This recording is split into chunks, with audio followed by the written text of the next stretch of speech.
Okay, so let's kick off the last panel. Thank you guys for sticking around to the very end. And it's been a great talk so far. And I have three distinguished panelists with me here today for state and federal regulation. And pretty much everything falls within that. So it's going to be a wide, sweeping talk on a variety of different topics, and hopefully a very lively conversation. Before we do that, though, I just want a brief intro to the three panelists to my left here. So to my immediate left is Suneal Bedi. He's an associate professor and Jerome Bess faculty fellow at the CLE School of Business at Indiana University. His expertise lies in intellectual property, marketing ethics, and brand strategy. Professor Bedi employs a range of methodologies, including quantitative, philosophical, and experimental approaches to address pressing questions at the intersection of law, marketing, and public policy. He teaches courses on business ethics, corporate law, and I found quite interestingly, fashion law. His research has been published in many top journals, and he has written for major media outlets, including the New York Times, the Washington Post, and U.S. News and World Report. Professor Bedi holds a JD from Harvard Law School, an MS in marketing from the Wharton School, and a joint PhD in marketing and business ethics from Wharton. Immediately to his left is David Abrams. Professor Abrams is a prominent economist and legal scholar at the University of Pennsylvania, where he serves as a professor of law, business economics, and public policy at both the Penn Cary Law School and the Wharton School. His research focuses on understanding how individuals respond to incentives across various legal contexts, including intellectual property, criminal justice, and health economics. Professor Abrams' work is widely published in top legal and economic journals, such as the Stanford Law Review, the American Economic Journal, and the Journal of Legal Studies.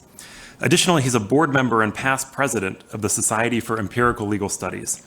Professor Abrams holds a PhD in economics from MIT and a master's in physics from Stanford. And finally, at the very end is Andrew Cohen, and he brings a wealth of practical experience to this panel here. He's a managing director at Burford Capital, which you heard come up many times in the previous panels, where he focuses on assessing and underwriting legal risk for the U.S. investment team, as well as monitoring policy and regulatory issues in the legal finance sector. Prior to joining Burford, Andrew was an associate at Debevoise in Plimpton, and he holds a JD from Columbia Law School, where he was a Stone Scholar and editor of the Law Review. And with that, I want to kick it off with just a general question to, at the high level. Why regulation now? Why is it third-party litigation funding, not entirely a new thing, but there is a very recent push now for intense, increased legislation. Why is there that push for regulation that's coming in? Is it concerns primarily about consumer protection, market transparency, or is there something else that's going on? I will start with I'm going to start with a quick, not particularly provocative answer, and I think it's just because it's grown so much over the past decade plus. So I mentioned to the folks on this panel recently, when I wrote a paper on this a little over a decade ago, Burford was still in its infancy. There wasn't, Tony was still well in the business, but there was not a lot going on, or was much less going on in the U.S. And so I had to go to Australia to get any data on it. And I think it's, to me, the obvious answer is just like there's been a ton of growth in this country in the interim, hence more interest in regulating. I'll just briefly add, then you can sort of take it more, Andrew. I also think in addition to the fact that it's grown, I think we've seen a couple of sort of big, I don't want to say the word failure, but potentially what is perceived as a type of failure with the litigation finance. So something like MMA, which was this big law firm that did some mass tort stuff and like crashed Pacer because it submitted 5,000 claims. So I think what you're seeing is you're seeing anecdotal one-offs of these sort of very big events, and people are like, whoa, what's happening here? Is litigation finance the sort of thing, is the culprit? Is it not the culprit? And I think that's also creating an interest in potentially regulating it in a way that wasn't there maybe 10, 15 years ago. Well, Maybe I've got too cynical a view after being in the industry for 12 years. But my sense is, yeah, I agree with everything everyone said, but let's not forget, there's a huge tort reform lobby that has been working on the issue of tort reform for more years than I've been alive, which is too many. And they have, they've had some successes over the years in reducing tort liability, reforming class actions, and they have found litigation funding. They think that it is bad for their constituencies, and they've picked litigation funding as a target. They raise a lot of money on this issue. They have sympathetic ears in legislatures, and based in part on the sort of anecdotal evidence they're able to bring forth. But they're simply pushing it, and so you hear it in the news. You see lots of stories about it because they push it very hard, and that is why there's a push for regulation right now, because it's the same push for regulation that's been going on for as long as I've been in the industry. It's just they've kept at it because this is the issue they've chosen. So I know this is a fairly pro-deregulation group, and we're going to hear more about that in subsequent questions. But every regulatory regime can be improved in some way. And so what's one gap that you see that there could be increased regulation? Maybe none, but if there's one thing, what would it be that you would see as a particularly salient gap that's worth regulators, policymakers looking deeper into to try and reform? What's your biggest weakness? It's like an interview question. It's my favorite. I feel like somebody was just asked that in a town hall the other night. Listen, there are places where regulation is. Let's take aside the point that there already is regulation. Other folks have already talked about that today. There's generally applicable regulation. So the question is, what special regulation needs to apply to the legal finance industry? I would posit that, as others have said before me, there's a lot that already kind of deals with the issues that litigation funding presents. I think that if there is going to be regulation, if it is true that disclosure of litigation funding would actually be beneficial, there needs to be a thoughtful regulation of how to enact a disclosure regime that doesn't then turn around and automatically prejudice the parties who are taking litigation finance, whether that is on the defense side or on the plaintiff side. We reached a similar outcome eventually in the insurance industry by agreeing that disclosure of insurance policy documents was obligatory, but disclosure of the underwriting file was not. And there are rules about how the fact of insurance can be used at trial. You can't just mandate disclosure. You can't just mandate something that's going to be increase the cost of funding without sort of thinking about it more holistically. So I think that a thoughtful approach to regulation, that is the regulation we need. We need a thoughtful approach. And I'll add a little bit here. I mean, so I totally agree. I think in addition to sort of it being thoughtful, I think it needs to be, if we're going to do it, it needs to be sweeping. And by sweeping, I mean there are many people who advocate against litigation finance who use litigation finance consistently. Right, but what we've done is we've sort of cabined, it's just this type of finance, it's just this type. But really, if we care about regulating finance, we should be regulating, if we're going to do it, regulate all types of finance. But you won't see that because I think some people, are going to be like, wait a minute, I'm going to be regulated. I don't necessarily want to be regulated. Right, not just the Burfords and the GLSs and the Longfords, but all of the places where capital is entering the legal system. Let's look at all of those equally. Yeah. All right, lawyers. I'm gonna say something concrete. Get ready. It's gonna be controversial. No, this already came up 2 panels ago. How about disclosure of these sort of like ex post, essentially loans? You can call them whatever you want, but they're essentially loans. In the consumer case, they're relatively small. These are basically loans. We've got very analogous disclosures required for for credit cards, for mortgages. Can we start there? How about something simple? Can we agree on that? Something simple like that? So and then we can go. Well, when you're saying disclosure in the consumer context, and Something as simple as, again, I'm just sort of parroting what came up there.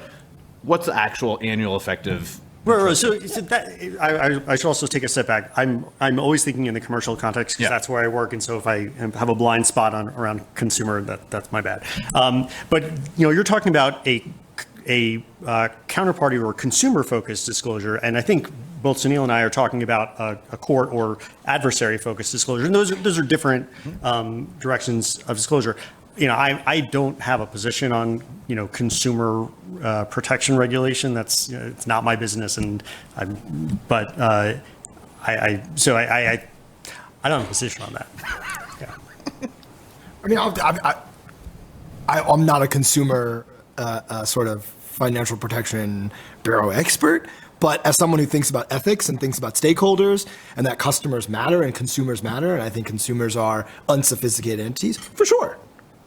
I mean, I wouldn't take issue with any of that, but I think that, Andrew, I think at the commercial level, I think it is a little different. I think things are, when we have sophisticated parties, I think there's just different incentives going on, and we may have to be a little bit more careful. Let me push you on that a little bit. So what if it's a commercial entity, but it's a small commercial entity? Like there's commercial entities and there's commercial entities. What if it's a mom and pop shop? Yeah, I mean, I think that becomes.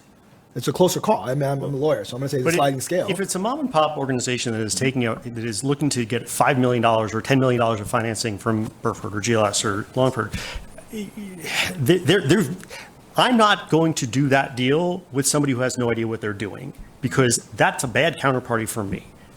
I want somebody sophisticated on the other side. I want them to have deal counsel who can actually advise them. They may push for provisions in their agreements that I don't want because we're going to disagree about what level of protection is required, but I'm not doing the deal. And any funder would be making a bad choice to do a deal with somebody who's unsophisticated enough not to understand the deal they're getting into, because that only works for the first 5 minutes, and then it comes to the actual time of payment, and you're in court arguing over the contract on unconscionability, which is not a place I want to be. But do we think that a firm, as soon as we got, I don't know, 2 people and we put an LLC or something on it, we become sophisticated? Or, are there some entities in there, maybe inventors who are not sophisticated in that way, maybe they're very sophisticated in their area of expertise, who might need a little more disclosure, a little more protection? I mean, but the disclosure and protection, when you're talking about regulation, you're talking about regulation because there's not sufficient guardrails on the process already. The consumers need more information because otherwise they're not going to be able to make an informed decision. Our disclosure, that communication happens during the contract negotiation process, and it happens effectively because they have counsel, because we're not going to do a deal with somebody and shove a deal. It would be our risk to shove a bad contract at somebody without their understanding it, right? That would be an unconscionable contract. We would be making a bad business decision if we did that. And so there are already guardrails in place. And so I agree that, if you want to do consumer regulation, black box disclosures to the consumers for consumer contracts, and then I think you can decide, what counts as a consumer. But I think that having rules like that are just broadly applicable to anybody doing litigation finance would be a mistake, because then you're forcing regulation in a place where it's not doing anything good.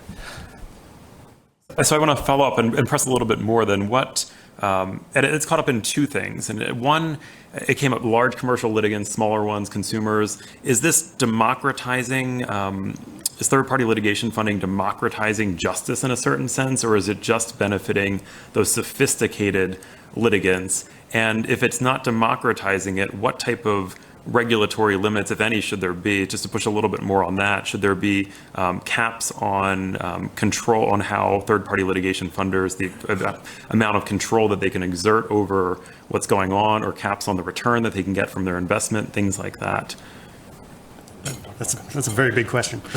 That's many questions. Well, I guess we could focus then on, you guys brought up several different things. And so I guess the first thing to focus on is this democratizing justice, or is it just benefiting sophisticated commercial litigants?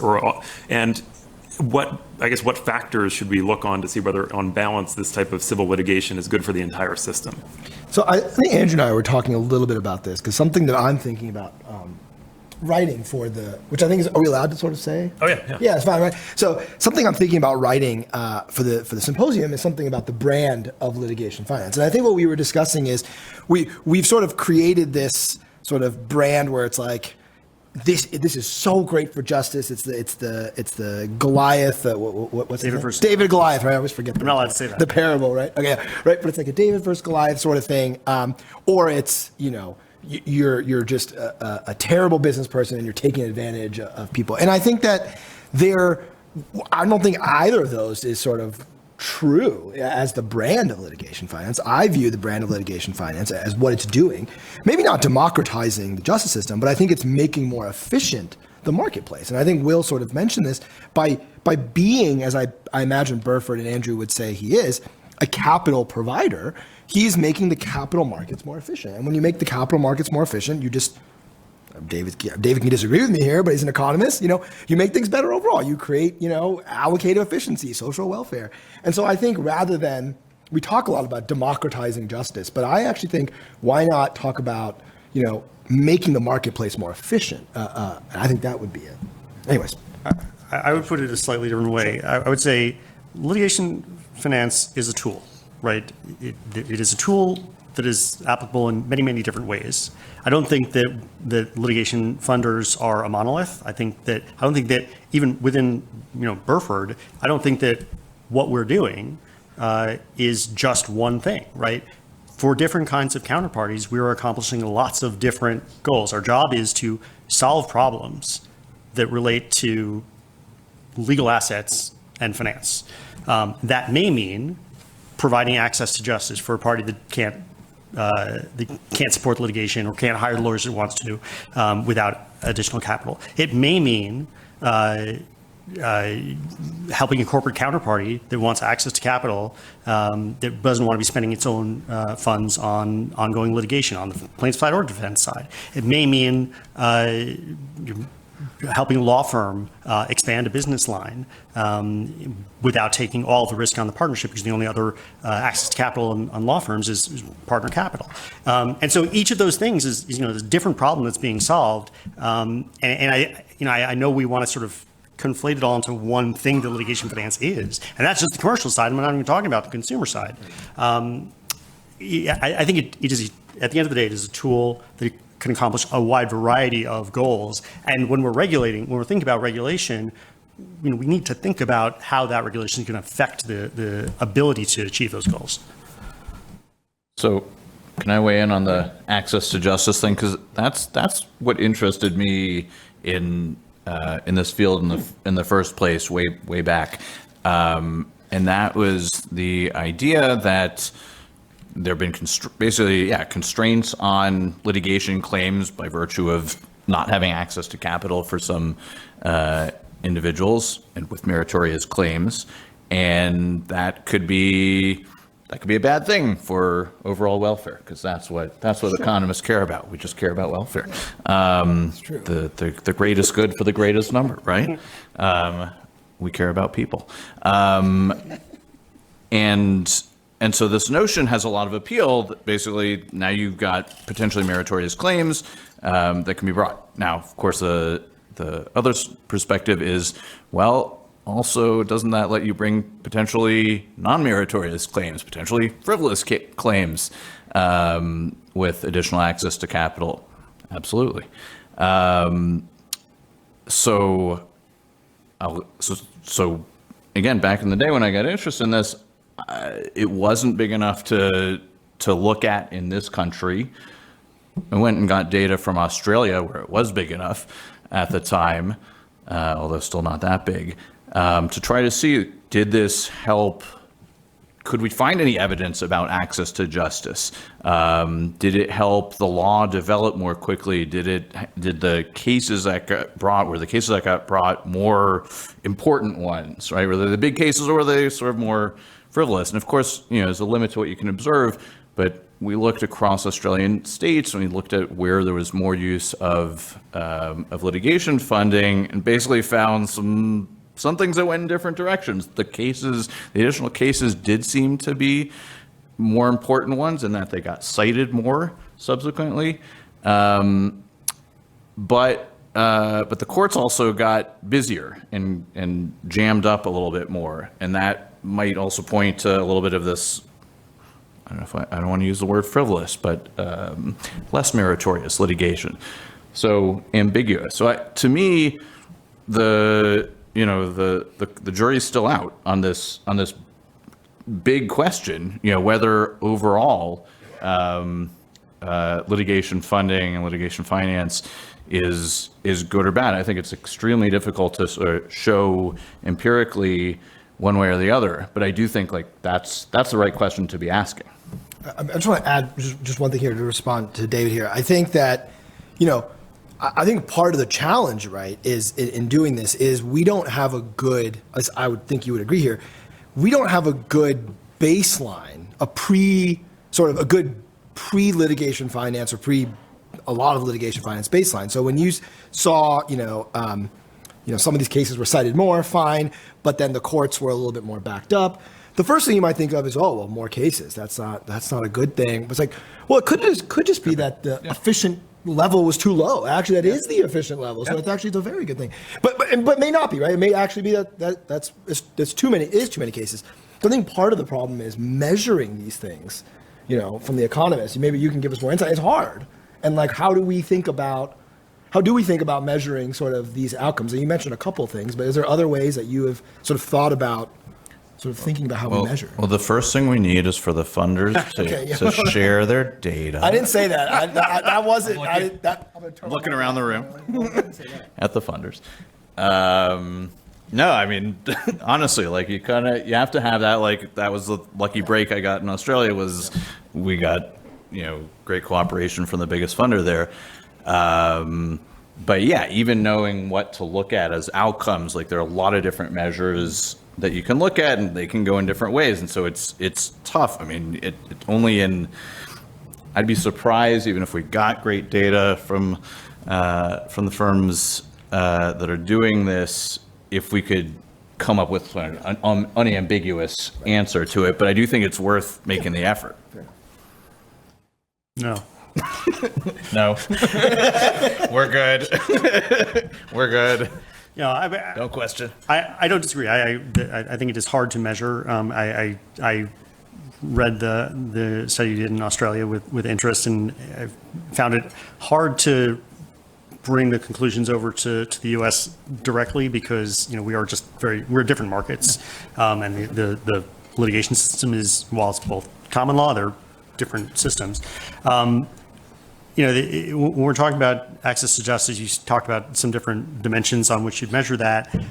I don't think that, at least for me, litigation funding is not usually about creating new law or I don't think we really think about we don't think about efficiency of the judicial system in the sense of, more or fewer cases. I think we first of all, in creating or pushing for new law, funders are typically, I think, pretty conservative. We're trying to do risk evaluations.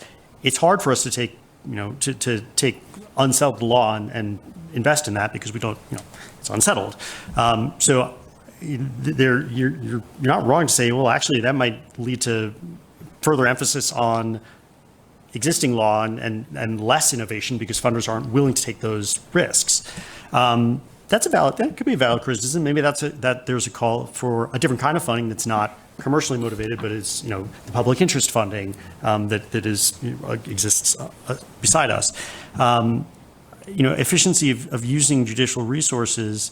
I think it can go both ways. Yes, funded cases are going to proceed more, and they may go longer in court.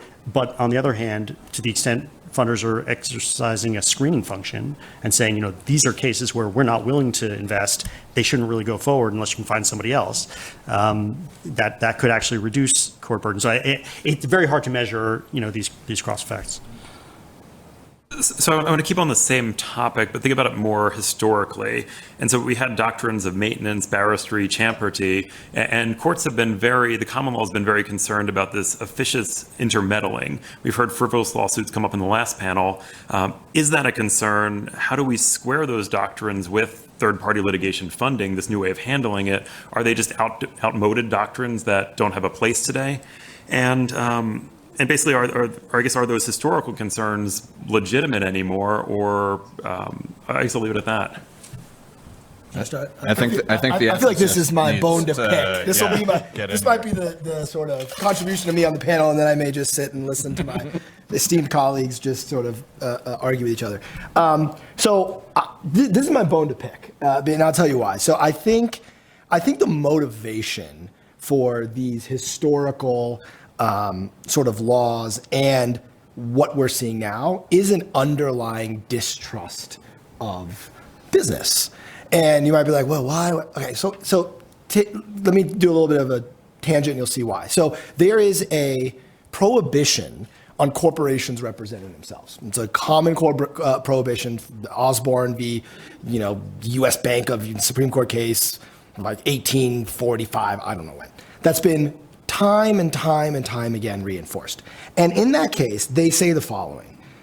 And I think this is what is going on with champerty. And they say, and I just picked out, they say, were it possible for corporations to prosecute or defend actions in person through their own offices. So what they mean here is, were business people who are not lawyers allowed to engage in the legal practice, men unfit by character and training, men whose credo is that the end justifies the mean, would soon create opportunities for themselves and then freely appear in court as pure business, not subject to the ethics or profession of the supervision of our bar association and the discipline of our courts. So, I really feel like there is this, I'm going to say brand because I'm a marketing guy, but there's this brand of business people, whether they're engaging in representing themselves, whether they're Andrew investing in sort of claims, consumer, commercial, whatever it is, that somehow they don't belong there. And certainly by licensure, they don't belong there, but there isn't really a good normative underpinning of why they don't belong there. I think it says we have to maximize profits. Litigation funders are going to maximize profits. And I think maybe Andrew disagrees with me. I don't think businesses do that. I don't think businesses maximize profits. I don't think that's really the law. I think that's it's a perverse view of some precedent in 1930. I think businesses are quite complicated. I think business professionals are complicated. They infuse ethics, they infuse norms, they care about the laws. And so when we think about these things like champerty, I think what's going on is this historical sort of bias against businesses. And that's something I think maybe is also going on in the litigation finance context. That was my diatribe. I just want to say I'm gonna have to revise what I teach my econ students. Okay. Businesses don't maximize profits. What do I do now? They don't. I mean, okay. We don't need to. We can litigate this at dinner, but I mean, they don't. As a matter of fact, they do a lot of things that don't maximize. You're just going to have to tell me what I have to teach them instead. I agree with Suneal to the extent that there can be differing interpretations of what maximizing profits means in a given situation and in a given time. I think it is not always the case that any business, including Burford, is going to take every decision that is possible to maximize profits in this specific instance, whether it means ruining relationships with counterparties, pissing off a judge, doing bad things to scrounge every last cent out of a transaction, because there is additional profit to be had in the future by being a good corporate actor. In the long run, we think we are making the right overall profit maximization strategy, even if it means, leaving something on the table in this instance. Hopefully I don't get fired for saying that. But I agree that there's in the courts and, there's some suspicion of anybody outside the legal system coming in and saying, hey, I want to be here today. I am a lawyer, so I can kind of straddle both, but I get it. I think, to Jason's question, the champerty maintenance, these doctrines, I think they've been superseded. I think that there are other ways of getting to the conduct that was people were concerned about. People are concerned about litigation being promoted for bad reasons. What is a bad reason? People have different thoughts about that. But I think where we are today is litigation that is completely meritorious, that the people bringing it knew was unmeritorious when they brought it. That's sanctionable. Rule 11 or equivalent state laws. Those are bad cases to bring, and those should not be brought. And I submit, and other folks earlier today have said, we're not going to bring those cases because we're not going to make money on them. Good. I think there was an example provided of, well, you forced costs on a counterparty such that they were forced to settle before even looking at the merits of the case. I think there's more to that situation than the little hypo sort of explained. And I think that at the end of the day, you still need to have a good faith belief that the claims you're bringing are meritorious. Because if your bluff is called, you can try to bluff, and folks do that in business, maybe not in law. But if you try to bluff and your bluff is called, you're not just going to be in trouble on the business side, because now maybe you're actually responsible for covering those costs that you've imposed, sanctions, PR, damaging the industry generally. There are a lot of consequences to that. So, and then you sort of get to the question of, well, should you be regulating the ability of businesses to bluff and negotiate or not? I think that gets into a level of regulation that, that's far away from just litigation finance. We're talking about, how business works more fundamentally. So I want to pause and take a question that came in online. I think David's going to like this one. So the last panel mentioned that third-party litigation funding disclosure might give leverage to defendants. Do you see a way to disclose that benefits research without shifting the battleground? So probably a question for Andrew to weigh in. Is there a way for disclosure to proceed without it adversely affecting the parties? Well, yes, there are a couple of ways. One way that this has been suggested multiple times is disclosure in camera to the judge to, front any potential conflict issues. If the issue, and this goes back to the very first panel, what are the things we're trying to do with disclosure? If we're trying to surface judicial conflicts, then the judge knows what conflicts they have, and disclosing to the judge should be enough. If we're trying to disclose unseen influence, then the question is, why do we need to know about that? I think what I hear from judges is we want to know when it's time for settlement. Is there somebody else that's supposed to be at the table? I think that can actually be addressed by an order at the time of settlement to say, hey, everyone show up. But if the judge wants to know about that, again, the judge is the best person situated for that. If we're trying to just get information more amorphously to benefit the defendants, well, then I'm not sure that's a valid purpose, and I don't think there's a way to protect that from being prejudicial to the funded party. But if you absolutely think that is necessary, we're just assuming that is necessary, we want to disclose more information because the parties deserve to know it for reasons, then we need to have protections about, okay, what do you do with that information, and what costs are you now going to impose on the other party as a result of that information? And maybe that means limiting the amount of discovery, or similarly to in the insurance context, what are you allowed to get from the insurer? You're allowed to get the policy. That's it. What else are you allowed to get from the funder? Maybe you limit that, but you have to have some guardrails there if you're going to have the automatic disclosure. I don't know if anyone else has thoughts on it. Just a quick thought, because I missed the first panel. I was still on the airplane and wanted to hear more about this.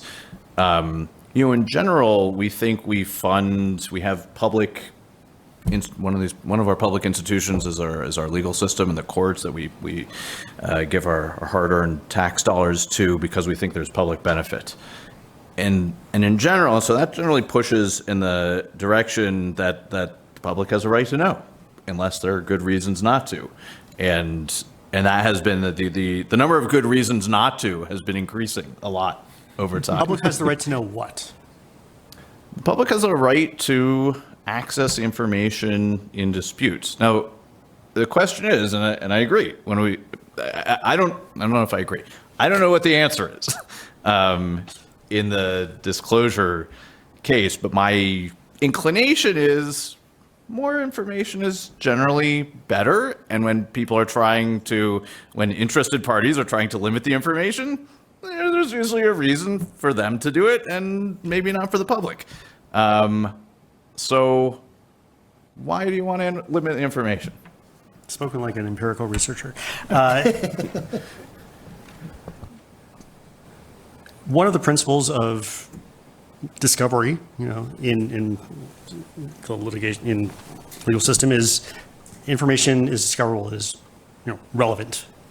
And the question is, why is it relevant? Why is it relevant where the money is coming from that is being used to fund the case? I can think there are answers to that question. Why is it it is relevant if the money being used to fund the case is coming from somebody who's related to one of the witnesses, and there's some strangeness going on there. It's relevant if the money that is coming to fund the case is being used in a way that is going to affect the control of the patent, right? If in a patent case, if the funder has, a right to control the patent, that actually affects patent standing. There are places where it's actually relevant. But if there's not a reason like that, why is it generally relevant? Folks earlier have said funding can come from a lot of sources. It can be self-funded, it can be funded by the lawyers, it can be funded by Uncle Joe. It could be, there are many places where funding comes from, and why is it specifically relevant in the case of third-party litigation finance? And the answer is, it's not. Like, normally, if you, in a discovery request, you simply ask to see the other party's finances, you get no from the judge. It's not relevant. I imagine that yeah. Yeah, so I want to push back on something that David said partially. Coming now as someone who teaches private law, common law, history of tort law, I think it's important to recognize that there's at least one significant strain of thought, which is that at least when it comes to torts, right? When someone has been wrongfully injured by another person in society, the state is not giving us a gift by letting us go to the courts. The state is actually fulfilling an obligation it has to help us secure our rights. And so I resist this idea that by, at least torts at least, by going into court, I am on my back foot, and I therefore, by doing so, have made myself available to have the state find out whatever it wants. I just don't think that's correct. I think there's an argument to be made that the state needs to actually justify its request for anything it wants other than what is necessary to provide redress to its citizens. So Just quickly for the folks online, because it doesn't go through on the mic. The question being that the state has the burden is on the state to prove why they need this disclosure, why they need this information, and I'll open up to the panelists. So I partly agree and I partly disagree. I mean, so I a very different. We were talking about before. What's our worldview? I have a very different worldview. Mine is very much consequentialist. Yeah, torts and everything. Very consequentialist, and I don't think my view of the tort system and the courts is justified more on outcomes and what's maximizing social welfare, not about rights. And I do think a court system can maximize social welfare, and getting information out there can maximize social welfare. I mostly sort of just trying to press Andrew a little bit on on sort of what needs to be disclosed. I really don't have a maximalist view that everything needs to be disclosed, including funding agreements, but you gave some good examples about where you might want, where that might be relevant. Doesn't necessarily mean the public needs to know that, but there are absolutely many, and I see, especially patent context where I've taught patent damages cases, and it's impossible to get public information. You can't get expert reports. It's hard to teach that class because nobody will disclose this stuff. And like more of this should be disclosed. And this is just an example I know well, but like I know that this has increased across a variety of domains. So from that perspective, from again, sort of the welfare maximization approach, yeah, I think disclosure of information that comes out in cases is relevant to the public. And yeah, that's one of the reasons why we do publicly fund courts. Otherwise, guess what? We got a great thriving arbitration system for people to adjudicate things among themselves and keep things private. There. So I want to shift gears again, and I won't even draw a connection because, as I said, we're going to jump to a lot of different topics. Well, I guess I can try and draw one. David said he went to Australia initially to do the research there. What can we learn from other regulatory systems and other governments? What are they doing? Is there anything to be gleaned from them? Are they doing things better or worse than America's handling it?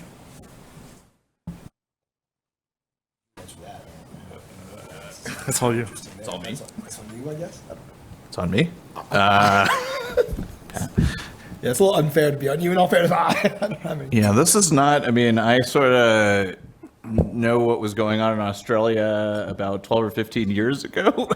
I bet you there are more people in this room who are more up on it than I am. Maybe, yeah, for sure. Do you want? Yeah, sure. Victoria County, I researched third-party funding regulation in dozens of countries for a book I wrote. And I would say that I think much of the world is ahead of the United States in terms of, or rather, let me say it differently. Many of the jurisdictions that are actually regulating funding around the world are ahead of the United States in terms of understanding the industry. There's a lot of jurisdictions that are not regulating funding, their regulators don't know anything about funding. So just focusing on the ones that are regulating. And I think one of the things that's really interesting that I've observed is there has been more of a focus, I think, on the ethical piece in other parts of the world than there has been in the United States. In the United States, we talk a lot about the disclosure piece, we talk a lot about maybe funder licensing or rate caps or capitalization and things like that, but we don't really talk as much about the ethics piece, meaning, and by ethics I mean professional conduct of funders. What's an appropriate way for funding entities to engage in the litigation system or arbitration outside the United States? International arbitration is a bigger funded piece as well. And so I think that's one thing we can learn. We should talk more about that here in the US, and I've written about that and others have as well. So I just want to flag that as one issue. Yeah, thank you for that. In my defense, I circulated the questions ahead of time, so I didn't think there would be any curveballs. But David, let me throw you what's hopefully more of a softball question. So you're currently working on a new article that examines the contracts that litigation funders use. Could you just take a couple minutes, tell us about that? What are the preliminary findings? How difficult was it to get these contracts? Just what's going on in that piece there? Whew. All right, this one's easier. And thanks for that answer. You bailed us out. So something I do know a little bit about and been working on for my symposium piece for here. And by the way, thank you all to the students and faculty here who've organized this. So this is going to look at one type of contract that my understanding, and I hope to be corrected if I'm wrong or inaccurate in any way, and I will send drafts of this to the people who can correct it before it goes into print, is that contracts with waterfall type payouts are commonly in use for some kind of third-party litigation funding agreements. And waterfalls are contracts where the plaintiff in these cases, or let's talk about the funder. The funder receives some amount of money, some multiple of the amount they invested, usually 1.5 to 2.5 times they invested first. So any settlement or any payout first goes entirely to the funder up to some multiple of what they invested. Then after that, it can get more and less complicated, but maybe a simple version is after that, the rest of it goes to the plaintiff, or maybe they split it in some ratio after that. Now that split is what I would call an equity-like agreement. And that's another type of contract you can imagine. So a simple equity-like agreement is simpler than a waterfall in that you split it, right? You split it 80-20, 60-40, whatever it is, 50-50 from the first dollar in.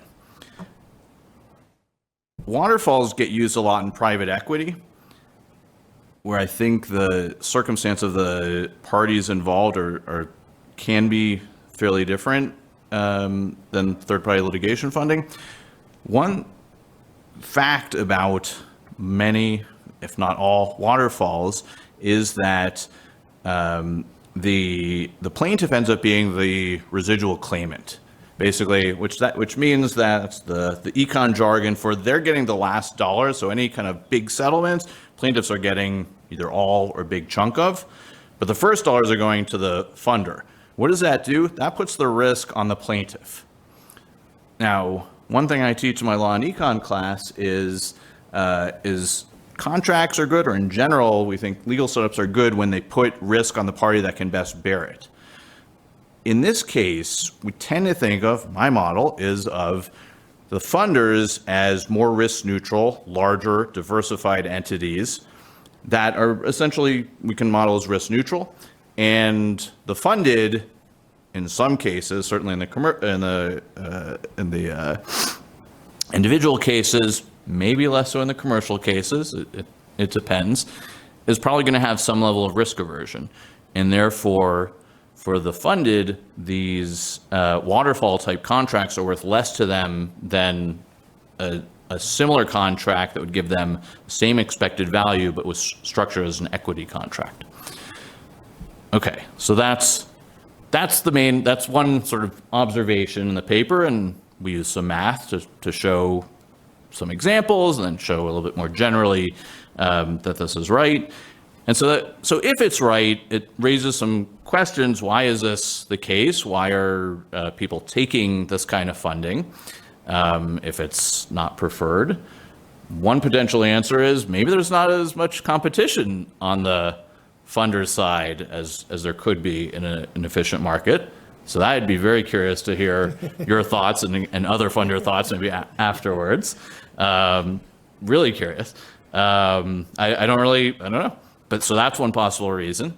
And then the question is, are there potential solutions? So if I'm right, this is suboptimal, both from a social perspective and from a plaintiff perspective. What could one do to correct it? And by the way, Suneal rightly pointed out all these are good econ justifications, but this paper is joint with my colleague Tom Baker, who's worked on other topics related to this, and some of this borrows from his knowledge of the insurance industry. So a few possible solutions to this problem. So one could be if you let the funder basically have a veto of any settlement, because the source of all this is the fact that the plaintiff is they might settle for something that the funder doesn't like. And so the question is, are there ways to change their relationships such that you restrict or eliminate that? So one is if you let the funder have a veto on any settlements. A second would be if you let funders write contracts with the attorneys, and that in itself could sort of mitigate this issue, because attorneys would likely be repeat players and they're less likely to take quick, easy, but low settlements versus maybe a one-time plaintiff. A third could be letting funders make payments to plaintiffs in the case of bad outcomes. So they're basically insured to some extent against bad outcomes and therefore less likely to take them. And a fourth possible solution is to require some sort of renegotiation as sort of new information comes to light between the plaintiff and the funder. Now, some of these things may not be realistic, but I'm a professor. It's not my job to be realistic. No, but I think some of these maybe could be plausible.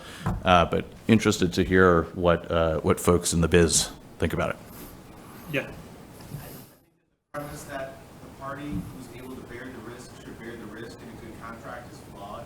I think the premise should be, in a good contract, a party is rewarded according to the amount of risk that they take. So when you're farther up in the waterfall, you usually get less, and that's why the person who sits at the back gets the residual.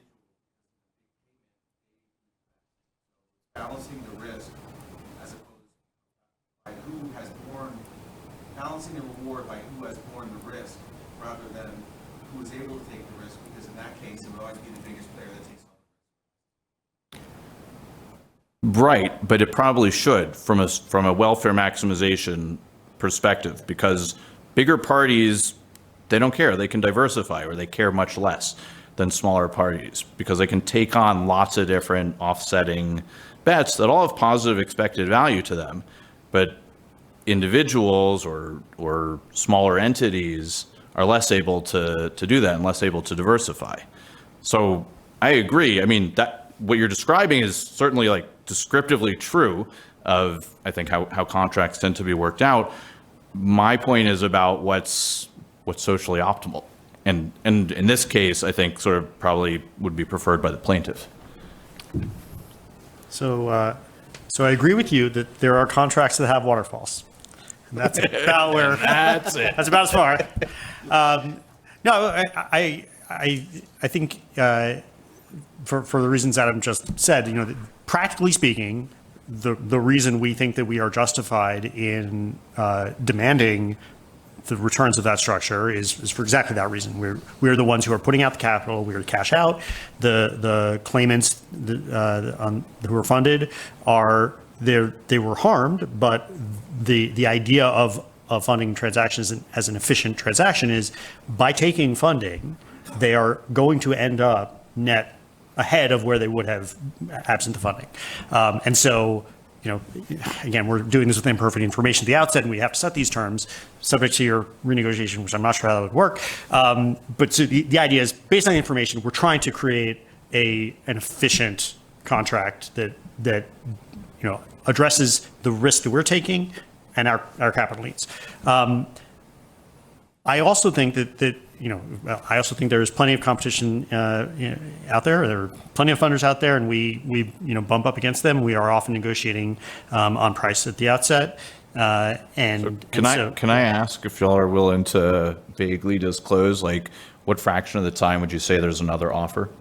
Now it's nearly all the time. I don't know. Adam's experience may be different, but we are This is in commercial. In the commercial space, yeah. I mean, again, because we're working with sophisticated actors, there are very few counterparties we work with who don't feel obligated to seek out other offers. That's part of doing business. I also think it goes to this point that, it's not like you guys are, and on the commercial side, funding thousands and hundreds and millions of cases.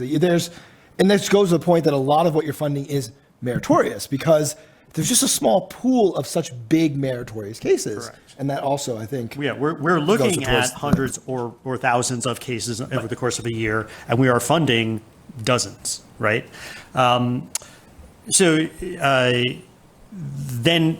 just, again, pushing back on the risk allocation point, we often negotiate this, right? While we will have it is not a negotiable point that we get our capital back first, right? That is, we're not going to risk loss in getting our capital back. And everything is... Even if you had a higher expected value? Like if you could get a big equity stake, basically, but you split from the get-go. I can't. Never say never, but I can't think of any situation where we'd give up on our investment back. In a traditional litigation funding scenario, I can't think of a situation where we do that. There are situations where it's not a single case financing, or it's not even like a portfolio financing, or actually no, it's maybe in a broad enough portfolio financing. But then we're already talking about a more diversified instrument from the outset. Yeah. So, but to get to the sharing point, there are situations where we'll get our investment back, and then we talk about a splitting on the next set. So we're still getting majority or some chunk of a preference, but then but not 100%. And that's most typical when we're talking about law firm financing deals, where if we take 100% up to our return, we're starving the firm, right? They're never going to see any revenue until they've paid our entire nut back, and that's not a workable solution. So we in those situations, but those, again, we're typically looking at law firms that are portfolios of cases, lower risk overall, and so we're willing to smooth that out a little bit more. And so, let me just, this is all very, very useful for me to hear. And I'll just make one other point, which is probably this model applies better to, I'm going to say, small commercial or individual plaintiffs. Yeah. When we're talking about some of the deals that Burford does, which are just the very large commercial portfolios, there's already sort of diversification that's built into those deals. Yeah. And the plaintiffs are close service neutral. Yeah. So I want to shift topics again, and most of us are attorneys, and so I want to think about it from the attorney perspective, the attorney-funder relationship. And the incentives, the way it's framed, I always think of the classic repeat player one-shotter dynamic. Your client in this situation is most likely a one-shotter. You've got that one interaction, and the third-party litigation funders are repeat players to these attorneys. And so you could see a breakdown in the incentive or the pool for the attorneys to potentially prioritize what the funders want over what's in the best interest of the client. Attorneys are already heavily regulated. Is there anything else that should govern the third-party litigation funder attorney relationship, or are things sufficiently regulated as they stand? I would direct folks to read the recent opinion from the New York City Bar that sort of goes through attorney responsibilities when dealing with funded cases.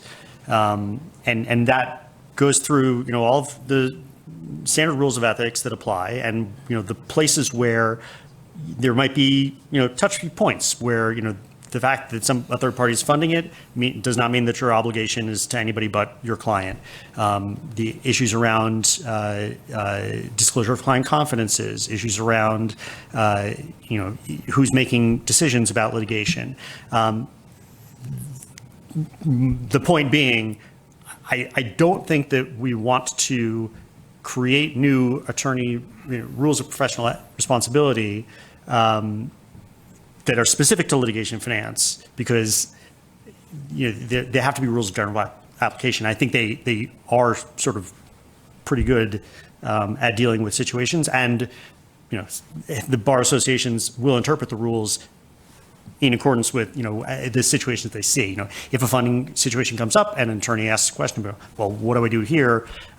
You'll see what the rules say, and if you see, as at the New York City Bar did, that Rule 5.4 doesn't reflect reality anymore, and restricts, in their opinion, law firm funding in a way that is not what we actually see on the ground, then they will suggest ways to change Rule 5.4 to make it work with the way that the law is practiced with litigation finance. I'll step in here and maybe it's a different way to think about it. So it seems that we've set up this sort of dichotomy where it's like, listen, lawyers have these ethical duties to their clients, to justice, whatever it may be. Funders come in as maybe they're repeat players, so we want to sort of curry favor, whatever it may be. Does that compromise? Oh my gosh, maybe it's going to compromise the lawyer. Whoa. It's like, it's weird that we're talking about this in this context, but there's so many other ways that outside influences can affect legal ethics, right? So just simply, a lawyer who is, let's put it outside the financial context or criminal context, a defense attorney who is defending a convicted person who's done something that the attorney is so vigilantly against, that goes, that maybe their family is against it, maybe it's against their religion. It's weird. We don't really say, well, we need separate rules to think about when you have your own values and you want to sort of, are you going to compromise your own values to do sort of promote the interests of your client? So I think there's a lot of times when attorneys face sort of dilemmas of, do I do something else or do I do what I'm supposed to be doing for my client?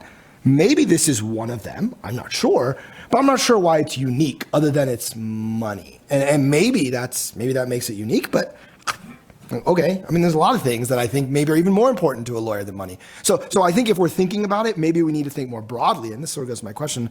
We need to think more broadly about legal ethics. It can't just be this question that is, well, does money and this relationship with litigation finance sort of pervert that relationship? Yeah, Victoria. Oh. Well, actually, thank you for bringing up lawyers and money. This is a really age-old problem for the legal services industry. If you go all the way back to ye olde England and the split between barristers and solicitors, this idea that if you're an advocate before the court, you should not be handling money that is beneath you, that's against our principles of honor for advocates. And that sort of, in some respects, affects, we've inherited that in our U.S. legal system, and that affects how we think about, for example, law firm finance. So law firms can't become publicly traded entities and get shareholders like other businesses can, right? Because there's still this tension between law as a learned profession and law as a business. And that's part of the reason why third-party funding exists. It's another arm's length way for law firms and the legal services industry to be funded without the lawyers, quote unquote, getting their hands dirty with the money, so to speak. But in some respects, it's a distinction without a difference. Law is a business. And so if in some respects, I don't know if we're going to get there. We have alternative business structures and other ways that maybe eventually we might remove this law business distinction. But we're kind of still working on this old way of thinking, this very, very old system of, law should be somehow above capitalist nature.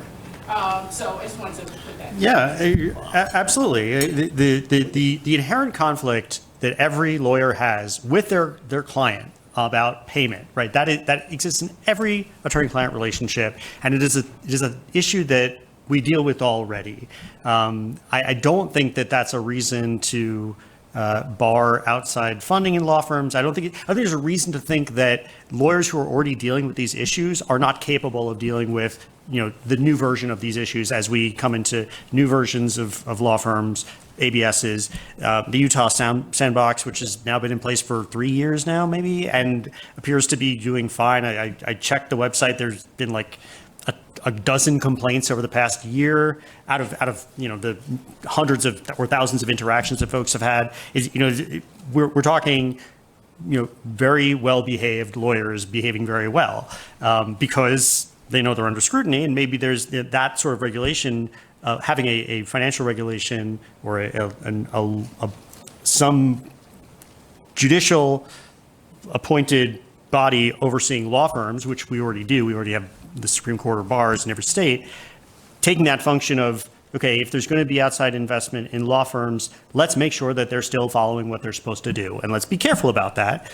But I don't think there's a reason to say, this is beyond the pale and lawyers have to be, white glove and whatever. I think that is the obvious evolution of the legal practice. I think it's going to be slow. We see Arizona, we see Utah, we've seen California, Florida, New York look at the issue and say, that's not for us right now. But I think as you see more states look at the idea of, are lawyers capable of being ethical when there's money involved, and saying, well, let's really hope so. There will be an evolution of funding, of law firm funding, and that will change how funders deal with lawyers right now. Right now, the products we offer, the ways that we are able to fund cases, we are acting within those ethical rules. We're making sure that we're careful we're all lawyers formally or currently, and we want to make sure that we are not putting our counterparties in untenable ethical situations because, A, that's not good, and B, if our counterparties commit malpractice, we don't get paid. Again, profit motive. So this is where we're working right now. As the legal landscape changes, as outside funding of law firms becomes legal, I think we're able to provide funding more directly in a way that it doesn't require the same sort of hurdles to jump through to get it done. So I guess a follow-up on that, and I said it was a very pro-deregulation panel. Should we just abolish Rule 5.4? Andrew seems to, I don't want to put words in your mouth, but seems in favor of maybe just eliminating that, or... Well, I think that Rule 5.4 right now is serving, trying to do a couple of things. I think some of the things it's trying to do make sense and some of them don't. And I think that some of the things that Rule 5.4 is trying to do are actually still already covered by other rules, right? If you eliminated Rule 5.4 right now, a lawyer still wouldn't be allowed to do what the funder wants to the detriment of their client, at least as long as they're following, Rule 1.1 and 2. So I think that that's important to keep in mind. That being said, I think that for the public good, or not, that's the wrong word, just for public sanity, I think it is important to maintain faith in the profession, and it is good to have the existing regulatory oversight of the legal industry, which is the Supreme Court and the state bar associations, be responsible to make sure that lawyers are behaving ethically. And that means in a non-5.4 jurisdiction, dealing with any issues that arise from that. Yeah, so to add one level of complexity to your question, there's a difference between eliminating part of Rule 5.4, which relates only to a non-lawyer having a beneficial financial interest in the outcome of the lawyer's legal work, right? Or even a property interest in the lawyer's fee. That's 5.4A. And there's the rest of 5.4, which has to do with prohibiting lawyers from sharing control or entering into the practice of law with other natural persons or corporations. Those are two very different parts of 5.4. Arizona has gotten rid of all of 5.4, and we'll see how that works. But I do think, and this is following up on your question and Andrew's answer, is that if the question should we get rid of the first piece, 5.4A, beneficial financial interest in the lawyer's income or in the lawyer's expectation of a fee, passive investment, right? There I cannot understand why we would not get rid of it tomorrow. David, Suneal, thoughts on that? And just for the folks online, again, the distinction was drawn between 5.4A and 5.4B.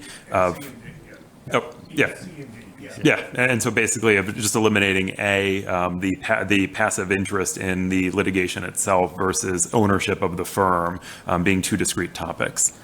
David and Suneal. Corporate practice of law. Yeah. Just briefly, I mean, you said this is a pro-deregulation panel. I agree with you. And the truth is, lawyers have been, litigation has been funded for a long time. It's just been limited to what's in the lawyer's pockets or their partner's pockets. That seems to me a little bit arbitrary. Yeah, same. I agree. 3-0 on pro-deregulation. So we just have a few minutes left, and so I want to think bigger picture, wrapping up. What advice do you have to stakeholders who are in this, given regulatory changes that even if you don't desire, you might see on the horizon? And so what law firms, funders, litigants, as they navigate the evolving regulatory landscape that you anticipate, is there any advice you have for them or any parting words of wisdom that you would want them to take into consideration as they're navigating this, what for all intents and purposes, we talked about the historical doctrine of champerty, is a fairly newfangled thing that is occurring and becoming far more prominent in the U.S. litigation system? I'll give self-interested words of wisdom, no, words of suggestion, friendly suggestion maybe to the industry, which is be as open as you can be. And I think, no, I do think like that's like where a lot maybe of critique comes, is sort of opacity tends to lead to people wondering why the opacity, is it necessary, et cetera. To me, that's when sort of entities open up and areas open up and sort of say, and I know Burford, partly is required to, partly maybe some voluntarily, has been doing some of this. To me, that's sort of a way to cultivate better public feeling. Or I guess add another layer even onto it in terms of compliance and risk management that you see as regulations come down. If you anticipate them, what should all these different distinct groups be thinking about? I realize a big question and asking you to think about a bunch of unknowns. Yeah, I mean, as a funder, I know what I'm thinking about, which is navigating increasing complexity and not just of the existing regulations, but also thinking about public perception of what we're doing. And I don't think it is to the point that is affecting investment decisions directly, but certainly when we're looking at investments, we do have to think, okay, if this ends up being disclosed, what does this look like? What is the impact of this more generally? And I think that's important for folks to keep in mind, because it's, again, pushing against the direct profit motive and thinking of the broader profit motive. You don't want to be creating nuclei of regulation, right? You want to avoid the situations that are these anecdotes that turn into regulation, whether intentional or not. And so that is being on your best behavior, I think, is something that folks should keep doing. For the folks who are seeking funding, I think it's actually a pretty good time for them, because there's more information out there than there has been traditionally. There's more analysis of the market. There's more being written about funding. You can get more information about it. Maybe that means it's harder for me to get the terms I would want to get, but that's good for competition. And there is more competition out there. There are more situations involving legal risk and financing that funders can help with. And so, it is an evolving industry, and it is becoming more ubiquitous, which is, I think, a good thing. Yeah, I mean, I'll just add on to that. To the stakeholders that are in the industry, I think I would say, very similar to what Andrew said, there is a sense in which, although it may not affect the day-to-day, the public perception of litigation finance is super important. I could give you several different examples of industries, of companies, of things that have been regulated away or have been curtailed because of public perception. And even if that public perception is wrong. So I do think managing that public perception is super important. To the other stakeholder I'll say is to law firms and lawyers. I think most law firms want to litigate. I think that's how they stay in business. If you want to litigate, part of what you need is funding. If you want this funding to continue, be on your best behavior, lawyers, as well. It's not enough I've seen when lawyers say, well, the funder, it's, pushing off burden to funder. Make sure you also are engaging to the best of your ability with your your sort of legal ethical rules, your legal norms, representing your client to the best of your abilities, so that, if something does happen, it doesn't blow back on the financing industry, because long-term profit, it's actually good for law firms as well. So we're right at time. So I want to thank all the panelists. We had a very varied discussion. I think I learned a lot. I hope you guys did as well. And I also want to thank Jonas and the Law Review students for putting the symposium together. And with that, I think that concludes the panel, and I'll turn it over to Jonas. Thanks to the panel, especially. Does this work? Hello? Yes, okay. Thanks to Chris Monty. Is she in here? If you see her and her team, she's responsible for the lunch, putting the program together this up today. I also want to thank the Law Review, many of who are here, Becca Huber organized a lot of what we did, so let's give her a round of applause. And lastly, I want to thank all our panelists, some who came from a long ways away. So thank them as well for entertaining us today. And that's it. Enjoy the weekend. It's a beautiful weekend in Salt Lake. If you're staying here for an extra day, get out and enjoy nature. And I'll see you soon. Thanks.